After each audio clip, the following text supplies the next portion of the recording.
আমি ইসলামে মুহররম বলে কোন উৎসব, ইসলামে একটা উৎসব আছে, একটা পর্বদিন আছে, একটা ইবাদতের দিন আছে, সেটা হলো আসর। মুহররম একটা মাসে মাসে, এই মাসে কি ছেলে পিলে বেদবা যাবে?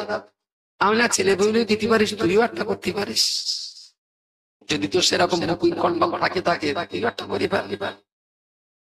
বলছে না, মহরম মাস কিনা, সেই জন্য ছেলেটার বেদব এই মাসে না। আমি কেন এই মাসে দিদি কি না, এই মাসে ইমাম হোসেন ইন্তেকাল করেছিল।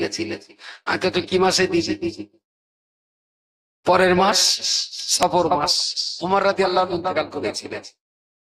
তারপর মাস রবিউল আউয়াল, রাসূলুল্লাহ ইন্তেকাল করেছিলেন।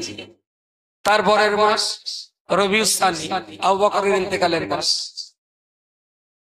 তো 12 মাস তো কেটেই গেল, ছেলের বিয়ে দিতে হবে না, তুই যা করিস পুরো বিয়ে গেলি। ও তুই 12 মাসের কোনো না কোনো জায়গায় পড়ে গেছিস। বলে মুসল্লি করিস, মুসল্লি ছিল আমার নানি, নামাজ কালাম পড়তো না, তাই কি জীবনে ছাগলের পরিডিং হয়ে গেল। নবী ছাগল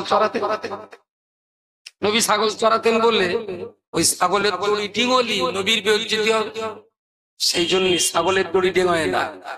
কিন্তু নামাজ পড়ে না, তাই কি দাদির ইমান পাকা, ছাগলের দড়ি মর্যাদা দেয়। এ হলো সেই ওই দাদিমার ওই কোয়ালিটির মুসলমান। 5 ওয়াক্ত নামাজ কোথাতে যায় তার হিসাব থাকে না, মুহররম মাসে ছেলের বেদবা দাবি কিনা কতটা নেতা।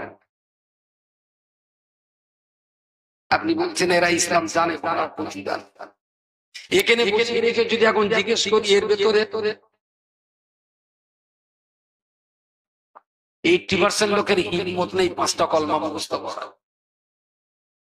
যদি 100 লোক থাকে, 80টা লোক কলমা পড়তে পারবে না।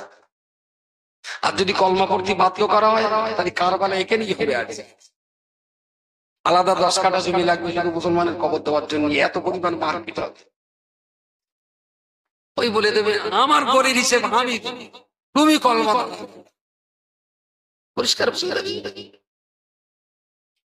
আমি ধরার কেউ না, এটা একটা ঠিক বলেছেন। ধরা কিন্তু একদিন করতেই হবে আপনাকে, সেদিন কিন্তু ছাড়া বন্ধ হবে। আশুরা তো একটা বিশেষ দিনের নাম, আর মুহররম একটা মাসের, আরবি 12টা মাসের ভিতরে একটা মাসের নাম হলো মুহররম। আর ওই মাসের 10ম তারিখটা কি বলা হয়? আসর। আমাদের এই মজলিসটা মুহররম উপলক্ষে, কি উপলক্ষে? আসর।